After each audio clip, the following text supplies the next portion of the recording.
What's up, my dudes? So really excited about this episode. This episode, we talking positivity. And I had this huge intro planned out. I was really excited. I had it all written out, and I had the perfect person I wanted to do it. And so I contacted his people. It's a legendary motivational speaker, Zig Ziglar. Contacted his people. Should have done a little bit more research because it turns out Zig Ziglar's been dead about 8 years now.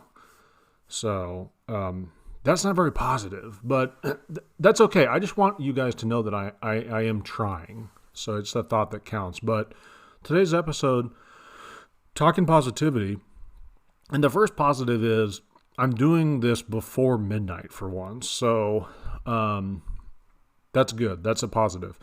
But, there's a lot of negativity out there. If you watch the news, people are losing their jobs. There's a lot of fear, a lot of uncertainty. So I kind of wanted to be a little, I guess, ray of sunshine in an otherwise cloudy world, I guess, right now. So for the first thing I wanted to say is, remember, this is all temporary. This COVID-19 thing, the shutdowns, now I guess they're saying that like the meat supply, there's a problem with the meat supply. So people are like buying up all the hamburger stuff like that. But like I said, this is all temporary. Remember last year at this time, it was literally the best economy of our entire life. So things change. This is just a bump in the road.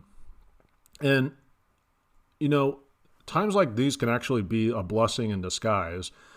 And I wanted to just share a little story with you guys. It's kind of hopefully going to bring some positivity back into that shitty intro. But I had a friend of mine, and he was working for a local mutual insurance company here in Omaha. And every time I'd see him, I'd ask him, like, how's the job going, blah, blah, blah.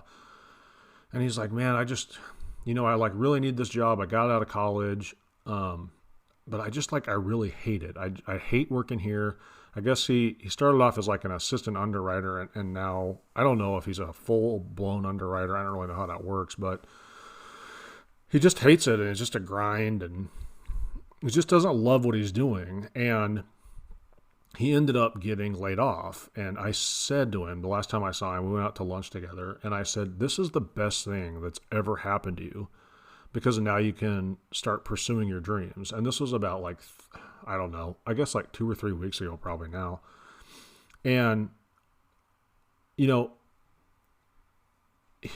his dream was always, he was like an artist, and his dream is he wanted to start his own art gallery and just be like a full-time artist painting.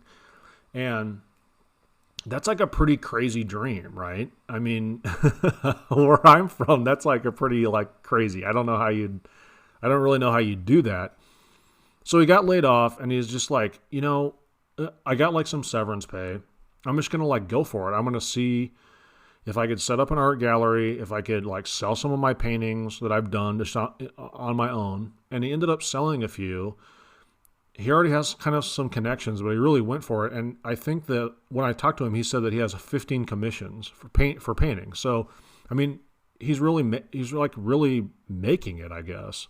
I mean, he's making money at it, enough to pay his bills, and it's something that he really loves. So I just think that that's awesome. I mean, it might not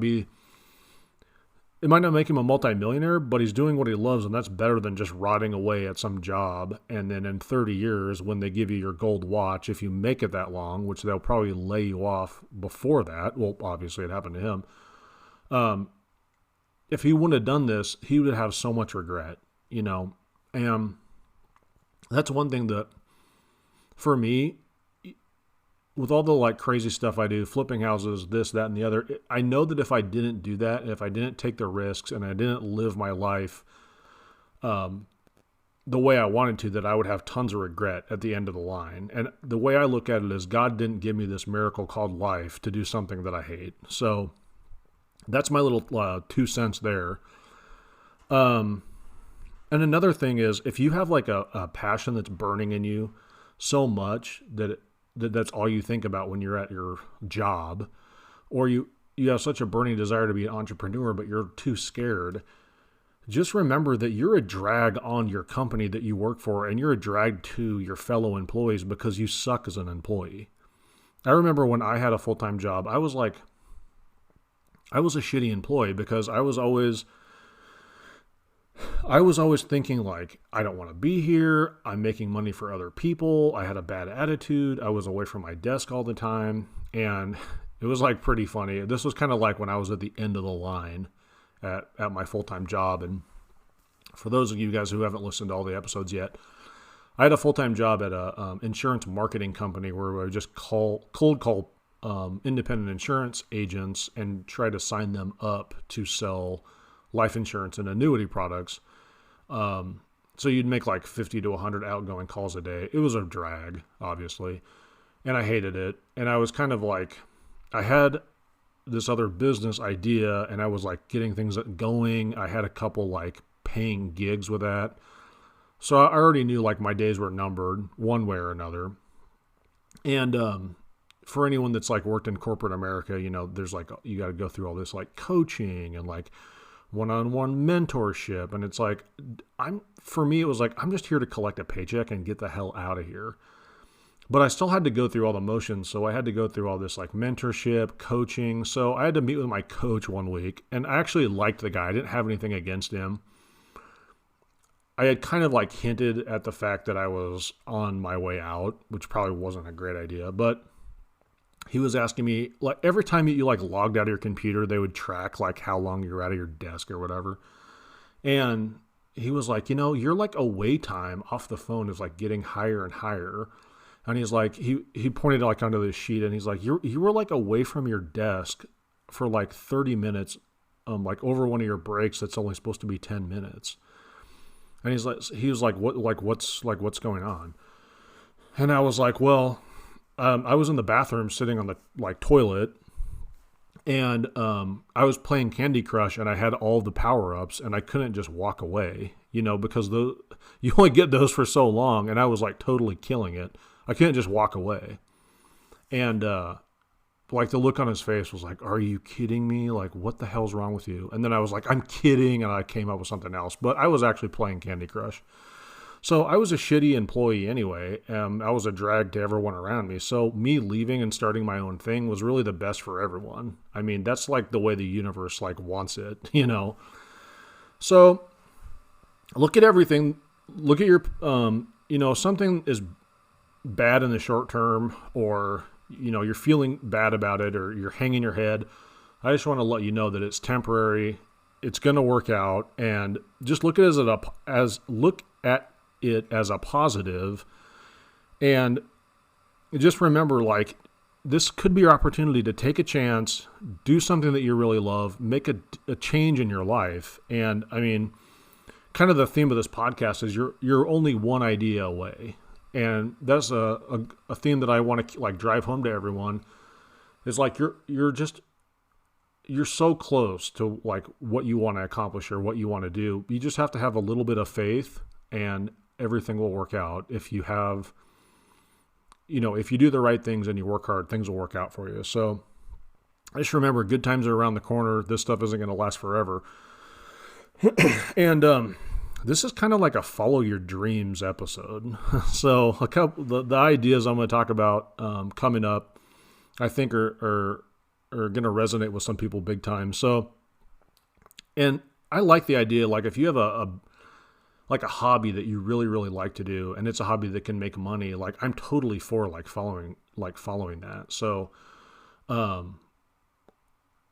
there's a lot of hobbies that lend themselves to doing either jobs or starting a business that makes money. And one of them that I see in my life every day is woodworking, obviously, because like flipping houses, building houses, stuff like that. Like some of the highest paid people are like the carpenters. And especially I know just from my own experience, our electrician, his uncle does like high-end remodeling, and like his main thing is he builds custom cabinets. And I don't know how many people out there have ever like got bids for custom cabinets or like aware. They're like incredibly expensive, super expensive. He like builds them on site, builds them exactly to like the specifications you want. I mean, it's totally custom, super expensive. The guy makes a killing. He makes a cup, and he's just a one-man operation. So him and like one of the, like helper comes into your house. They tear your kitchen apart, and then he builds everything with his own two hands, and he makes like a couple $100,000 a year. He makes a couple $100,000 a year on paper, so he makes more than a couple $100,000 if you catch my drift. So woodworking, like building custom furniture, like I'm all about that. So this idea is kind of it's for somebody who like wants to do that. And I don't want to say like take it to the next level, because that sounds like really stupid. But this is an idea that if somebody was like, I want to like woodwork full time, this idea could help you do that, and it could help you actually make money at it. And I'll just get to the chase. So what it is, and this is an idea I ripped off of somebody else in town, but I'd never heard of anyone really doing this before. And it's not super original, but I'd never heard of it before. I think it's a good idea. I think you can make money at it. I think there's a lot of ways you could work it. But what it is, so in Omaha, if you are familiar with Omaha and you're from out of town, you probably see Omaha on TV because of the College World Series. And the College World Series used to be played at Rosenblatt Stadium, which is kind of like south of downtown by the zoo, which is also like one thing that Omaha is famous for. But they got rid of Rosenblatt Stadium, and they built a new baseball stadium basically north of downtown. And north of town previous to that was just like a kind of a shitty part of town. So it was like full of like abandoned buildings, abandoned warehouses. There really was nothing there. There was no attraction there. There was some stuff that had to do with Creighton University, which is like a private university in downtown Omaha. But there really was nothing there besides like empty buildings and junkies and stuff like that. So when the baseball field went there, it really revitalized that whole area. And there became kind of north of the baseball stadium and north of all the like new restaurants and like things that have to do with the baseball stadium, there was a bunch of commercial like warehouses, but they were vacant. So people started buying them and like turning them into condos. And this guy, I've never met him. I just heard about it. This guy bought one of these. I think it was like a warehouse. I'm pretty sure it was a warehouse. I don't think it was a factory, but it was an old warehouse. And what he did is on the ground floor, he subdivided up all the space into like dozens of little, kind of like office spaces, but no frontage to the outside. So basically what it is it's like a 20, each person would have like a 20 by 30 space. And then that would be like their art workshop / art gallery. And so the way it works is if you're a consumer and you want to look at all these people's different pieces of artwork, is you go in through like a main entrance and then you walk around the halls of the like ground floor, and you can see the artists working. You can buy their art. And so the guy that owns the building just leases out to these artists every, on a monthly lease or whatever. And then the guy who owns it is like really into woodworking. So what he did is on the second floor, he made that into like just a gigantic like woodworking like shop area with all kinds of like different woodworking machines, all kinds of different like areas to like stain and paint and do everything like that, because that's like this guy's passion. And he has tons and tons of tools, but he's like, I need to like, besides what I'm just building and selling, I need to like find a way to like make money off of like this gigantic shop, because he's just a one-man show. So what he does is he sells like a membership to be able to come into his shop, store your tools there, store your machines there, and then be able to like use that as like a communal area. So that's like a really cool idea, because he's making money off of like the work he's doing in there. And then he's also making money off of like people storing their stuff in his shop and then making money off of them like having access to it. So I think that's like a really cool business idea. And it wouldn't necessarily just have to be like woodworking. Like let's say you had like a like a welding shop or something like that you're passionate about, like doing welding, or you want to start a welding business. So you'd be able to use this kind of idea to have your like welding shop, and then like let other people come in there and use it. So the leasing out and the renting out of like the space, you could do that really as like a part-time thing if you wanted to. You could do it full-time if you were building cabinets or custom furniture for somebody. Obviously you would be working there full-time.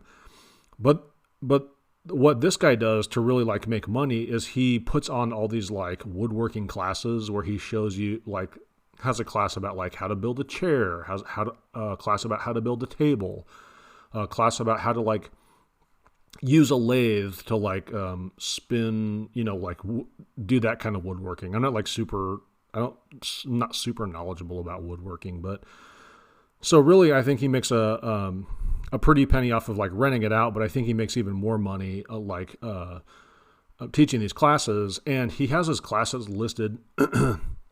He has his classes like kind of put on through like a local community college. So that's a really good like pipeline to get people into.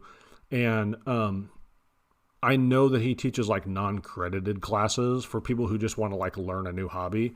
And then obviously at the end of the class, he tries to like sell you a membership to like the woodworking like studio. And then I also think maybe he does like do some like credited classes for like carpentry for kids who are like going to trade school to be like a carpenter. So he does some of those things. So I think that you could potentially make some pretty good money doing that. And really like it just, you could do it like one of two ways. And I think this guy bought the building outright and then kind of like improved it enough and made it clean and safe enough for people to rent out these bays. So if you got like a really good deal on it, I think it would be a good idea to buy it. But you could also like lease it and then just sublease it out. So then that way you're not the owner of the building. You're just collecting like rents from the people you sublet it out to. So I think that that's a really good, I think that's a really cool like idea, because that like lets this guy like pursue his dream and his passion, and he has other people paying for it. So I think that's a really cool thing. A really cool thing to do. That's definitely something to look for. And like the other thing too is, let's say he like wants to do this for a while, like renting it out to like artists and renting it out to like painters and like having his shop on the like top level. Since he owns the building, so usually like when an area gets like regentrified, so look at like Williamsburg in like New York City. And I heard this from another source, but Williamsburg used to be like just basically like all like manufacturing, and then like the manufacturing dried up. So then there was all these like abandoned warehouses. So then the first people to like move in to these like areas that are being regentrified is typically like artist types, because they need like large areas like lofts and stuff for their art. And then like once those areas get trendy, like even like downtown Omaha is like getting trendy again. Then what you could do if you owned a building like this is, once everyone's leases were up for their art space, you could convert it into condos and like make a ton of money. So there's a lot of different like angles to like work with that, but I thought that was like a pretty cool idea. And I've been in the building. It's like really, really cool. The building is really awesome. And what they have going on there is like really cool. I think like pretty much all the bays are totally full. So it's a cool idea. So, kind of going along with our theme of chasing your dreams, I have another business for sale. And I kind of, I've been like kind of pitching you guys like pretty expensive businesses. And I was talking, I think in like episode 2 or 3, kind of the overarching like reason that I am even talking about businesses for sale. And buying a business is you're just buying your way into being a CEO. And I think that if you're going to buy a business, that's really the best way to do it, is find a business that doesn't have very much competition, that's something that you could step into, that would be something that is like, it's been like either on autopilot or like steadily growing over a long period of time. And all you would have to do is basically not screw it up. And you can make money from day one. So that's kind of the businesses that I've been talking about over the last 7 episodes. And that's really like the message that I'm really like passionate about when it comes to businesses for sale is, unless you have a burning desire to start a business, it's actually a lot better to buy a business because you're buying earnings, you're buying hopefully a good reputation, you're buying some safety because you're having the owner hold back some of the loan, and you're like buying some training because we want the owner to stay on for a while and to help transition you into it. But this week, because of kind of what I'm talking about, and I might be talking to some people that have like been laid off or lost their job or whatever, I want to kind of talk about a business that's a little bit like cheaper, doesn't make as much money as the other ones I've been talking about. And this business is a barber shop that has 3 locations in Portland, Oregon. The asking price is $845,000, so a lot cheaper than the other ones I've been talking about. It cash flows $587,336, which is pretty good for the asking price. Gross revenue for last year was $1.336 million. They're renting the 3 locations that they have. Rent is $9,800 a month. It was established in 2014, and basically what it is there's 3 of them. They're 3 barbershops. It's a high quality version of a vintage barbershop. So it's kind of like the barbershop that you would think about when you're really thinking about a barbershop with the rotating striped thing out front. Each shop provides traditional and modern haircuts, beard trims, straight razor shaves, and a full range of barber services, along with exceptional hospitality that includes a variety of beverages and offerings to create a comfortable experience. All shops are in excellent locations and each offer a wide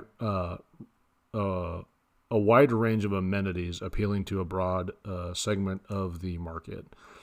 So I think that's really cool. Like if you're a barber or somebody who wants to become a barber, I would say you probably want a barber's license in Oregon. That's where it's at, Portland, Oregon. I would say you'd want like a barber's license there.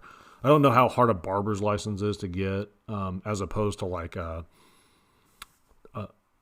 license to like be a hair stylist or whatever they're called. I don't really know the difference myself, but I know that there's like a lot of people, especially now, like having a barbershop or like being a barber, it's kind of like come full circle. So there used to be like a barbershop everywhere and every man would go to like a barber, and then it became like people were too like cheap or whatever, and they'll go to Great Clips like I do, and you get bad service and it's a different person every single time.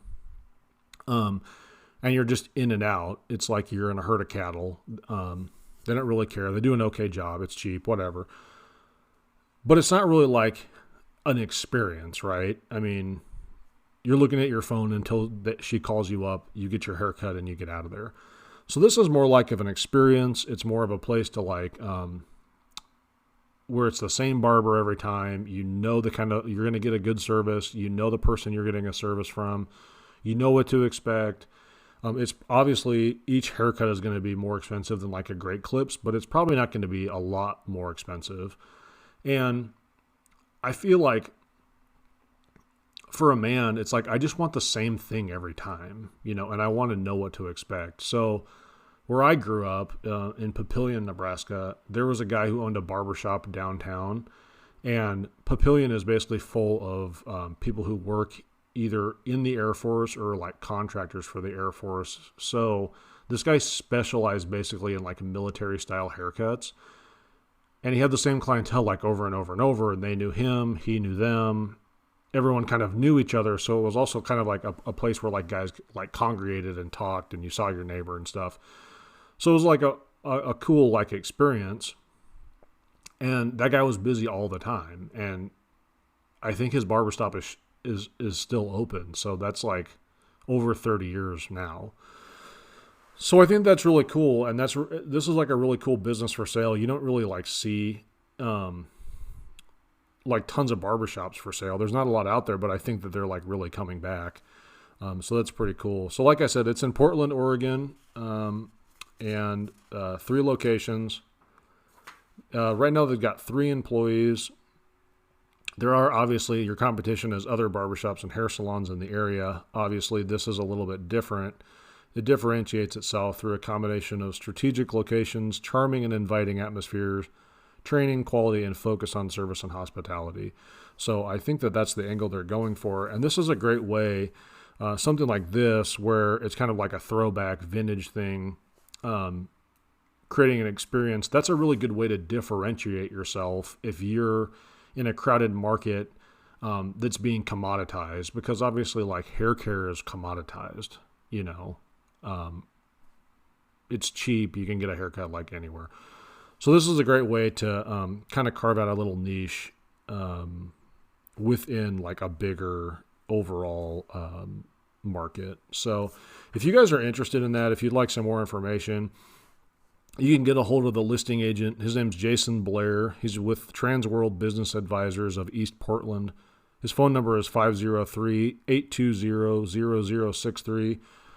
As always, you guys can also just reach out to me via email. It's theideaaddict@gmail.com. It'll be in the show notes. So that brings us to the 3 critiques. And the 3 critiques this week are, they're all like pretty good. I need to like throw some more shitty ones in because it's kind of fun to say like, this is terrible. Why would anyone do this? Well, I actually do kind of have a shitty one. So I'll just add it to the list right now. It's my show. I can do whatever I want to. So hold on a second. Let me write it down because if I'm ranting, there's a good possibility I could forget about it. Hold up.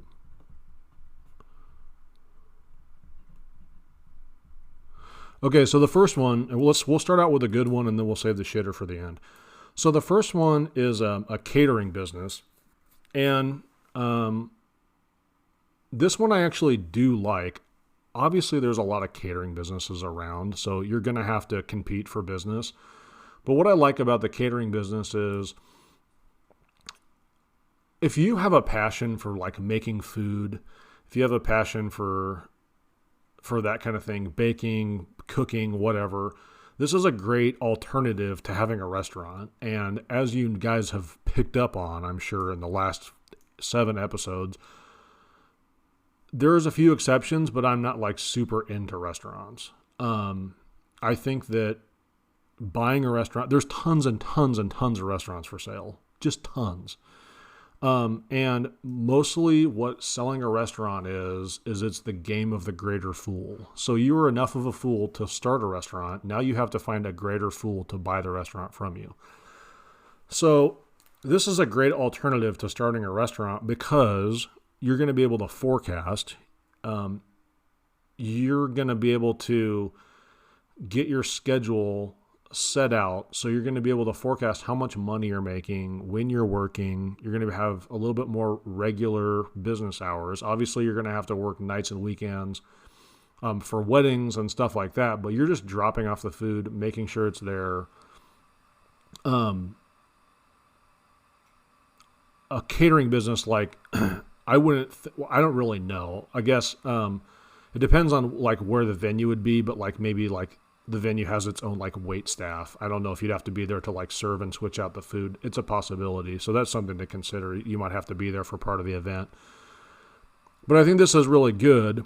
I don't know off the top of my head like what the profitability of a catering business is, but I think it is pretty decent. There's a lot in Omaha that have been around a long time, so you have to be able to make some money to be around for 20 years. So I think it's good. Obviously, there's some things you're going to have to think about with a catering business. You're going to need like a commercial kitchen where you can prepare all this stuff. And even though it's not a restaurant, it still is going to have to be inspected by the health department. You're still going to have all of that stuff. You're just not going to have people coming in and eating there, obviously. So it could just be a building that's basically a restaurant, or basically a building that is just a kitchen. You're going to need vehicles to transport the large quantities of food that you're going to be making to the venue.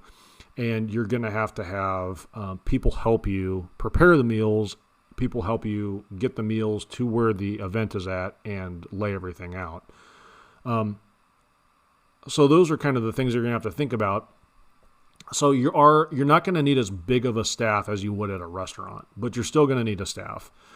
You're going to need you're going to be doing a lot of sales and advertising. You're going to need to do a lot of marketing. You're going to need to do a lot of networking with people who have venues that have wedding venues, graduation venues, public venues, things like that. You're going to have to really network and try to get in there and prove yourself so you can be one of the like vendors that they refer business to.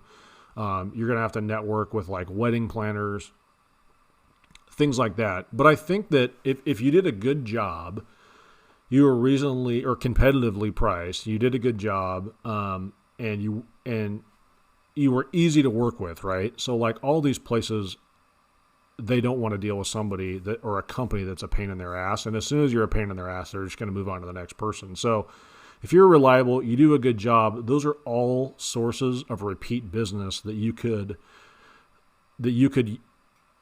be getting referral business from for like years and years. So when me and my wife got married, we ended up using a caterer that had catered company events for my mother-in-law when she was at like a large bank here. This company always like catered their like Christmas party, and she was like the food was good, the people who like serve it are friendly, blah blah blah blah blah. And she was like part of like planning some of them, and she's like they're easy to work with, they're blah blah blah. So they had a good reputation. So we didn't even like sample the food because their reputation around town was just so good. It was just a no-brainer. We just picked out what they had on the menu that sounded good, set it, forget it, wasn't a problem. The food was excellent. We didn't have any problems. So those people are getting referred all the time because they have a good service and a good product. So catering business, yeah, I like that. I like it a lot more than a restaurant. I think that could be good. The next one is someone asked me about, and they want to get into web development, building websites for people, but specifically like their area of expertise is WordPress. So they were like, I would be kind of like a WordPress consultant or like a web developer of like WordPress sites. I've used WordPress in the past, and I know that WordPress. I built a website with WordPress, but it was probably like 2011, so it was quite a while ago. And the website I built was like pretty basic, but I feel like WordPress is really, really popular. They have tons of plugins. They have tons of you can make a really, really nice website using WordPress. And I think that there's a lot of people out there who like need websites built. They need websites that look good built. They need websites that like function good built. And I think that WordPress kind of like checks all the boxes for those. And if you can like put out a good product and you're competitively priced, I think that that's really good. And the other thing is like I talked about like my platform mowing business. I had somebody build that who was in the United States, and I used what's that website? It's like a website where you can go and say like I need this done, and then people will like give you bids for it. God, what the hell is it called? Anyway. So basically I put out like, here's what I want built. Here's how I want it built. Here's about approximately how much money I want spent. And then like you get all of these people saying like, I can do that. I can do that for this much money in this amount of time, blah, blah, blah, blah, blah. Well, I got a lot of people that were responding that were saying like, yeah, I can like build it. It'll cost this much. It'll take this long. But the people I was talking to were in like foreign countries. And they didn't speak like good English, and they didn't really like comprehend English really well, which made it really, really difficult to explain exactly what I want, and have them really comprehend what I want, because what I was talking about was like pretty like theoretical ideas that I needed them to build into like real tools that other people could use online. So the fact they couldn't speak English, or they did speak English, but it was as a second language, it made it very, very difficult. So obviously I ended up going with somebody who lived in the United States, who was an English speaker, who could comprehend what I was saying. And I think in a situation like that where you're having to explain something that's so detailed, um, the person that you're talking to has to speak the same language as you. Especially because like in that situation, like if somebody like me comes to like a developer and is like, here's what I want, I'm explaining it as somebody who doesn't know anything about web developing. And I'm talking to somebody who knows everything about web developing. So we're already kind of speaking two different languages. And if the languages that you're speaking to each other in are like two different languages, you catch what I'm saying. So I think that and this guy like lives in Omaha. He speaks English and everything. So I think that that's really good because he's like he's a local person, or at least like a regional person. You can pick up the phone and have a conversation with him. So I think that that's really good. He's obviously going to be more expensive than somebody that you would hire from India or Bangladesh or something like that. But I think that like building, especially like a business website and having the functionality that the consumer wants, I think that you could be really competitive because you're like right in the backyard of where your clients are going to be. And then also too, like after you build it for them, you're going to probably like host the website for them. And then also you're going to be the one, like you're going to be doing tech support for their website too. So you're going to get paid to develop it. You're going to get paid to like host it, and you're going to get paid to do the troubleshooting and fix problems as they come up. So you're going to get paid in a couple different ways. So I think it's good there for the guy starting it, and it's good for the consumer because they're going to know if they have a problem in a year or 2 years, they're going to know that you're here. They can find you easily. And then the other thing I like about this too is once you really got this going, and you had more business than you could, once you had more business that you could do is you could like sub out some of it. And when I was thinking about this idea, I told this guy about, and this doesn't really have anything to do with it, but it's just like a funny story I heard. I read it, I think, on like MSN or something a long time ago. And this guy was a web developer, like an IT guy for like a major corporation. And he was like really sick of like working there. So what he did is he hired like all of these like freelance IT guys from India to take care of all of he worked at like a big corporation. And he's like, this is my job. This is what I have to do every day. This is the project they have me doing. And then he literally outsourced his own job to India. And then when he was at work, he was like developing websites and stuff for other people like in his local community. So basically he was getting paid by this corporation. He was running his own business. So he like tripled his pay by outsourcing his own job somewhere else, which is like pretty funny because that's what corporations do anyway. They like eventually will outsource you to somewhere else. But then I think like somehow like the company that he worked for fired him once I found out, which that makes sense. But then I think they like sued him for all this money because it was like a breach of contract and blah, blah, blah, blah, blah. So I think the guy ended up like owing his employer $1 million. So that's kind of a little ridiculous. It's like, why didn't they just hire the guys from India if they knew what they were doing? So anyway, WordPress consultant / web developer. Yes, I think that that's good. I don't think you'd have to like sell that many and be hosting that many to make a full-time income. So I like that one. The next one is starting a microbrewery. I don't know a ton about like making beer because I don't like drink. But I know that like microbreweries are like really, really popular now. They're so popular. There's a couple suburbs of Omaha, in like Southwest Omaha, and there's so many microbreweries in those little suburbs that they have like microbrewery tours. There's like tour companies that drive you around these little microbreweries, all over the suburbs. So that's like pretty funny. And then each one of these microbreweries has like a bar inside that also serves food. And I think a microbrewery could be good. Obviously, the one thing is like you need to know a lot about making beer to get it going.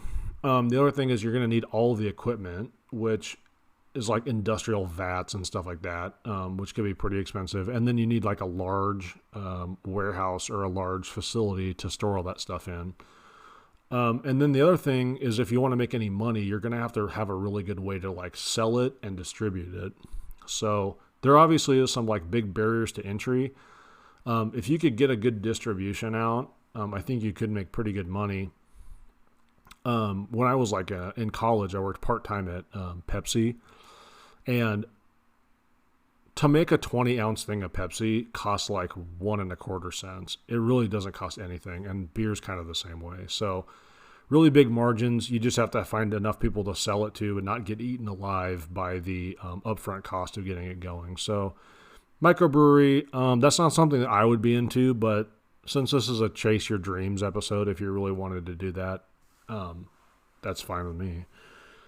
So the last one, I read this online. Someone was asking about doing this, and I could see doing this as like a full-time job, but I don't really understand doing it. I don't see how you can make any money just doing this on your own, really. And what it is it's writing, coming up with the poetry for greeting cards. And I literally thought that this idea was just so fucking stupid. There is a couple like greeting card companies that you can submit your poetry to. And then if they choose to use it, it's $300 is what they would pay for them to like have the rights to use it. But how many poems would you have to come up to sell one piece of poetry to a greeting card company? You'd probably have to make thousands of submissions. And I checked on one of them, and the submission form, just filling out the damn submission form would be like an hour, you know. And then the other thing is, why wouldn't the greeting company like just tweak a couple things in your poem and like make it their own? So I don't like that. That's stupid. That's not something that you can turn into a business. And it sounds like if you want to like write poems that badly, just like write a book of poems and like sell it on Amazon or something like that. So catering, yes. WordPress consultant, yes. Microbrewery, maybe. Writing poetry for greeting card companies, no, that's a job. That's not a business. So if you guys have any business ideas that you want me to critique, if you have a business for sale you want me to talk about on the next episode, I'd be down for that. If you guys need some business ideas, if you want to quit your job, if you lost your job, whatever, shoot me a message. I'll put my email address in the show notes. It's theideaaddict@gmail.com. Also hit me up on Facebook, Zach Hergert, Idea Addict. And hit me up you can get these episodes on Spotify. You can get them on Google. You can get them on Apple. And now you can even get them on YouTube. So there's really no excuse. Until next time, talk to you guys later. And remember, you're only one idea away.